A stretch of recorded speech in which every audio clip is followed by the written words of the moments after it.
വിശുദ്ധ മത്തായി എഴുതിയ സുവിശേഷം അധ്യായം 13. വിതക്കാരൻ്റെ ഉപമ. അന്നു തന്നെ യേശു ഭവനത്തിൽ നിന്ന് പുറത്തു വന്ന് കടൽ തീരത്തിരുന്നു. വലിയ ജനക്കൂട്ടങ്ങൾ അവൻ്റെ അടുത്ത് വന്നു. തന്നിമിത്തം അവനൊരു തോണിയിൽ കയറിയിരുന്നു. ജനക്കൂട്ടം മുഴുവൻ തീരത്തു നിന്നു.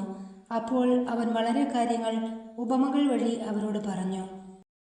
വിതക്കാരൻ വിതയ്ക്കാൻ പുറപ്പെട്ടു. അവൻ വിതച്ചപ്പോൾ വിത്തുകളിൽ കുറെ വഴിയരികിൽ വീണു. പക്ഷികൾ വന്ന് അത് തിന്നു. ചിലത് മണ്ണധികമില്ലാത്ത പാറമേൽ വീണു. മണ്ണിന് ആഴമില്ലാതിരുന്നതിനാൽ അത് പെട്ടെന്ന് മുളച്ചു പൊങ്ങി. സൂര്യൻ ഉദിച്ചപ്പോൾ അത് വെയിലേറ്റു വാടുകയും വേരില്ലാതിരുന്നതിനാൽ കരിഞ്ഞു പോവുകയും ചെയ്തു. വേറെ ചിലത് മുൾച്ചെടികൾക്കിടയിൽ വീണു. മുൾച്ചെടികൾ വളർന്ന് അതിനെ ഞെരുക്കിക്കളഞ്ഞു. മറ്റു ചിലത് നല്ല നിലത്ത് വീണു. അത് 100 മേനിയും 60 മേനിയും 30 മേനിയും വിളവ് നൽകി. ചെവിയുള്ളവൻ കേൾക്കട്ടെ. ഉപമകളുടെ ഉദ്ദേശ്യം. അപ്പോൾ ശിഷ്യന്മാർ അടുത്തെത്തി അവനോട് ചോദിച്ചു, നീ അവരോട് ഉപമകൾ വഴി സംസാരിക്കുന്നത് എന്തുകൊണ്ട്? അവൻ മറുപടി പറഞ്ഞു, സ്വർഗരാജ്യത്തിന്റെ രഹസ്യങ്ങൾ അറിയാനുള്ള വരം നിങ്ങൾക്കാണ് ലഭിച്ചിരിക്കുന്നത്. അവർക്കത് ലഭിച്ചിട്ടില്ല. ഉള്ളവന് നൽകപ്പെടും, അവന് സമൃദ്ധി ഉണ്ടാവുകയും ചെയ്യും. ഇല്ലാത്തവനിൽ നിന്ന് ഉള്ളതുപോലും എടുക്കപ്പെടും. അതുകൊണ്ടാണ് ഞാൻ അവരോട് ഉപമകൾ വഴി സംസാരിക്കുന്നത്. കാരണം അവർ കണ്ടിട്ടും കാണുന്നില്ല, കേട്ടിട്ടും കേൾക്കുന്നില്ല, ഗ്രഹിക്കുന്നുമില്ല. ഏശയ്യായുടെ പ്രവചനം അവരിൽ പൂർത്തിയായിരിക്കുന്നു. നിങ്ങൾ തീർച്ചയായും കേൾക്കും, എന്നാൽ മനസ്സിലാക്കുകയില്ല. നിങ്ങൾ തീർച്ചയായും കാണും, എന്നാൽ ഗ്രഹിക്കുകയില്ല. അവർ കണ്ണുകൊണ്ട് കണ്ട്, കാതുകൊണ്ട് കേട്ട്, ഹൃദയം കൊണ്ട് മനസ്സിലാക്കി മാനസാന്തരപ്പെടുകയും ഞാൻ അവരെ സുഖപ്പെടുത്തുകയും അസാധ്യമാകുമാറ് ഈ ജനതയുടെ ഹൃദയം കഠിനമായി തീർന്നിരിക്കുന്നു. ചെവിയുടെ കേൾവി മന്ദീഭവിച്ചിരിക്കുന്നു. കണ്ണ് അവർ അടച്ചു കളഞ്ഞിരിക്കുന്നു. നിങ്ങളുടെ കണ്ണുകൾ ഭാഗ്യമുള്ളവ, എന്തെന്നാൽ അവ കാണുന്നു. നിങ്ങളുടെ കാതുകൾ ഭാഗ്യമുള്ളവ, എന്തെന്നാൽ അവ കേൾക്കുന്നു. സത്യമായി ഞാൻ നിങ്ങളോട് പറയുന്നു, അനേകം പ്രവാചകന്മാരും നീതിമാന്മാരും നിങ്ങൾ കാണുന്നവ കാണാൻ ആഗ്രഹിച്ചു, എങ്കിലും കണ്ടില്ല. നിങ്ങൾ കേൾക്കുന്നവ കേൾക്കാൻ ആഗ്രഹിച്ചു, എങ്കിലും കേട്ടില്ല. വിതക്കാരൻ്റെ ഉപമ വിശദീകരിക്കുന്നു. അതിനാൽ വിതക്കാരൻ്റെ ഉപമ നിങ്ങൾ കേട്ടുകൊള്ളുവിൻ. രാജ്യത്തിൻ്റെ വചനം കേട്ടിട്ട് മനസ്സിലാകാതിരിക്കുന്നവനിൽ നിന്ന് അവൻ്റെ ഹൃദയത്തിൽ വിതയ്ക്കപ്പെട്ടത് ദുഷ്ടൻ വന്ന് അപഹരിക്കുന്നു. ഇതാണ് വഴിയരികിൽ വീണ വിത്ത്. വചനം കേട്ടിട്ട് ഉടനെ സസന്തോഷം സ്വീകരിക്കുകയും തന്നിൽ വേരില്ലാത്തതിനാൽ അല്പനേരം മാത്രം നിലനിന്നിട്ട് വചനത്തെ പ്രതി ക്ലേശവും പീഡയും ഉണ്ടാകുമ്പോൾ തൽക്ഷണം വീണു പോവുകയും ചെയ്യുന്നവനാണ് പാറമേൽ വീണ വിത്ത്. ഒരുവൻ വചനം ശ്രവിക്കുന്നു, എന്നാൽ ലൗകിക വ്യഗ്രതയും ധനത്തിൻ്റെ ആകർഷണവും വചനത്തെ ഞെരുക്കുകയും അത് ഫലശൂന്യമാവുകയും ചെയ്യുന്നു. ഇവനാണ് മുള്ളുകളുടെ ഇടയിൽ വീണ വിത്ത്. വചനം കേട്ട് ഗ്രഹിക്കുന്നവനാണ് നല്ല നിലത്ത് വീണ വിത്ത്. അവൻ 100 മേനിയും 60 മേനിയും 30 മേനിയും ഫലം പുറപ്പെടുവിക്കുന്നു. കളകളുടെ ഉപമ. മറ്റൊരു ഉപമ അവൻ അവരോട് പറഞ്ഞു. ഒരുവൻ വയലിൽ നല്ല വിത്ത് വിതയ്ക്കുന്നതിനോട് സ്വർഗരാജ്യത്തെ ഉപമിക്കാം. ആളുകൾ ഉറക്കമായപ്പോൾ അവൻ്റെ ശത്രു വന്ന് ഗോതമ്പിനിടയിൽ കള വിതച്ചിട്ട് കടന്നു കളഞ്ഞു. ചെടികൾ വളർന്ന് കതിരായപ്പോൾ കളകളും പ്രത്യക്ഷപ്പെട്ടു.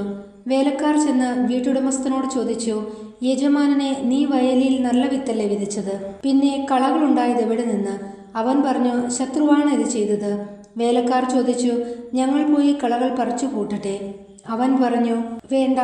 കളകൾ പറിച്ചെടുക്കുമ്പോൾ അവയോടൊപ്പം ഗോതമ്പ് ചെടികളും നിങ്ങൾ പിഴുതു കളഞ്ഞെന്ന് വരും. കൊയ്ത്തുവരെ അവ രണ്ടും ഒരുമിച്ച് വളരട്ടെ.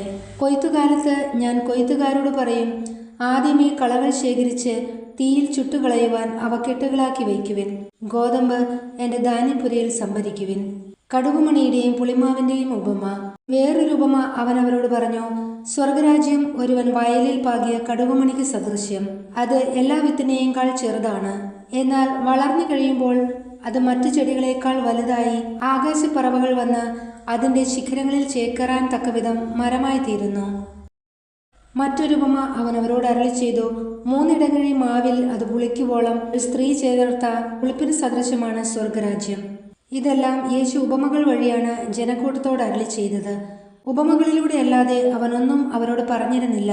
ഞാൻ ഉപമകൾ വഴി സംസാരിക്കും, ലോകസ്ഥാപനം മുതൽ നിഗൂഢമായിരുന്നവ ഞാൻ പ്രസ്താവിക്കും എന്ന പ്രവാചക വചനം പൂർത്തിയാകാനായിരുന്നു ഇത്. കളകളുടെ ഉപമ വിശദീകരണം. ജനക്കൂട്ടത്തെ പറഞ്ഞയച്ചിട്ട് അവൻ വീട്ടിലേക്ക് വന്നു. ശിഷ്യന്മാർ അവൻ്റെ അടുത്ത് വന്ന് അപേക്ഷിച്ചു, വയലിലെ കളകളെ സംബന്ധിക്കുന്ന ഉപമ ഞങ്ങൾക്ക് വിശദീകരിച്ചു തന്നാലും. അവൻ ഉത്തരം പറഞ്ഞു, നല്ല വിത്ത് വിതയ്ക്കുന്നവൻ മനുഷ്യപുത്രനാണ്. വയൽ ലോകവും, നല്ല വിത്ത് രാജ്യത്തിൻ്റെ പുത്രന്മാരും കളകൾ ദുഷ്ടന്റെ പുത്രന്മാരുമാണ്. അവ വിതച്ച ശത്രു പിശാചാണ്. കൊയ്ത്ത് യുഗാന്തമാണ്, കൊയ്ത്തുകാർ ദേവദൂതന്മാരും. കളകൾ ശേഖരിച്ച് അഗ്നിക്കിരയാക്കുന്നതെങ്ങനെയോ അങ്ങനെ തന്നെ യുഗാന്തത്തിലും സംഭവിക്കും. മനുഷ്യപുത്രൻ തൻ്റെ ദൂതന്മാരെ അയക്കുകയും അവർ അവൻ്റെ രാജ്യത്തു നിന്ന് എല്ലാ പാപഹേതുക്കളെയും തിന്മ പ്രവർത്തിക്കുന്നവരെയും ഒരുമിച്ച് കൂട്ടി അഗ്നികുണ്ഡത്തിലേക്ക് എറിയുകയും ചെയ്യും. അവിടെ വിലാപവും പല്ലുകടിയുമായിരിക്കും. അപ്പോൾ നീതിമാന്മാർ തങ്ങളുടെ പിതാവിൻ്റെ രാജ്യത്തിൽ സൂര്യനെ പോലെ പ്രശോഭിക്കും. ചെവിയുള്ളവൻ കേൾക്കട്ടെ. നിധിയുടെയും രത്നത്തിൻ്റെയും വലയുടെയും ഉപമകൾ. സ്വർഗരാജ്യം വയലിൽ ഒളിച്ചു വച്ചിരിക്കുന്ന നിധിക്ക് തുല്യം. അത് കണ്ടെത്തുന്നവൻ അത് മറച്ചുവെക്കുകയും സന്തോഷത്തോടെ പോയി തനിക്കുള്ളതെല്ലാം വിറ്റ് ആ വയൽ വാങ്ങുകയും ചെയ്യുന്നു. വീണ്ടും സ്വർഗരാജ്യം നല്ല രത്നങ്ങൾ തേടുന്ന വ്യാപാരിക്ക് തുല്യം. അവൻ വിലയേറിയ ഒരു രത്നം കണ്ടെത്തുമ്പോൾ പോയി തനിക്കുള്ളതെല്ലാം വിറ്റ് അത് വാങ്ങുന്നു. സ്വർഗരാജ്യം എല്ലാത്തരം മത്സ്യങ്ങളെയും ശേഖരിക്കാൻ കടലിൽ എറിയപ്പെട്ട വലയ്ക്ക് തുല്യം. വല നിറഞ്ഞപ്പോൾ അവർ അത് കരയ്ക്ക് വലിച്ചു കയറ്റി. അവർ അവിടെ ഇരുന്ന് നല്ല മത്സ്യങ്ങൾ പാത്രത്തിൽ ശേഖരിക്കുകയും ചീത്ത മത്സ്യങ്ങൾ പുറത്തേക്ക് എറിയുകയും ചെയ്തു. യുഗാന്തത്തിലും ഇതുപോലെ സംഭവിക്കും. ദേവദൂതന്മാർ ദുഷ്ടന്മാരെ നീതിമാന്മാരിൽ നിന്ന് വേർതിരിക്കുകയും അഗ്നികുണ്ഡത്തിലേക്ക് എറിയുകയും ചെയ്യും. അവിടെ വിലാപവും പല്ലുകടിയുമായിരിക്കും. നിങ്ങൾ ഇതെല്ലാം ഗ്രഹിച്ചുവോ? അവൻ ചോദിച്ചു. ഉവ്വ്, അവർ ഉത്തരം പറഞ്ഞു. അവൻ തുടർന്നു, സ്വർഗരാജ്യത്തിൻ്റെ ശിഷ്യനായി തീർന്ന ഓരോ നിയമജ്ഞനും തൻ്റെ നിക്ഷേപത്തിൽ നിന്ന് പുതിയതും പഴയതും പുറത്തെടുക്കുന്ന വീട്ടുടമസ്ഥന് തുല്യൻ. സ്വന്തം നാട്ടിൽ അവഗണിക്കപ്പെടുന്നു. യേശു ഈ ഉപമകൾ അവസാനിപ്പിച്ച ശേഷം അവിടെ നിന്ന് പുറപ്പെട്ട് സ്വദേശത്ത് വന്ന് അവരുടെ സിനഗോഗിൽ പഠിപ്പിച്ചു. അവർ വിസ്മയഭരിതരായി ചോദിച്ചു, ഇവന് ഈ ജ്ഞാനവും ശക്തിയും എവിടെ നിന്ന്? ഇവൻ ആ തച്ചൻ്റെ മകനല്ലേ? മറിയമല്ലേ ഇവൻ്റെ അമ്മ? യാക്കോബ്, ജോസഫ്, ശിമയോൻ, യൂദാസ് എന്നിവരല്ലേ ഇവൻ്റെ സഹോദരന്മാർ? ഇവൻ്റെ സഹോദരിമാരെല്ലാം നമ്മുടെ കൂട്ടത്തിലുണ്ടല്ലോ. പിന്നെ ഇവന് ഇതെല്ലാം എവിടെ നിന്ന്? അവർക്ക് അവനിൽ ഇടർച്ചയുണ്ടായി. യേശു അവരോട് പറഞ്ഞു, പ്രവാചകൻ സ്വദേശത്തും സ്വഭവനത്തിലുമല്ലാതെ മറ്റെങ്ങും അവമതിക്കപ്പെടുന്നില്ല. അവരുടെ അവിശ്വാസ നിമിത്തം അവൻ അവിടെ അധികം അത്ഭുതങ്ങൾ പ്രവർത്തിച്ചില്ല.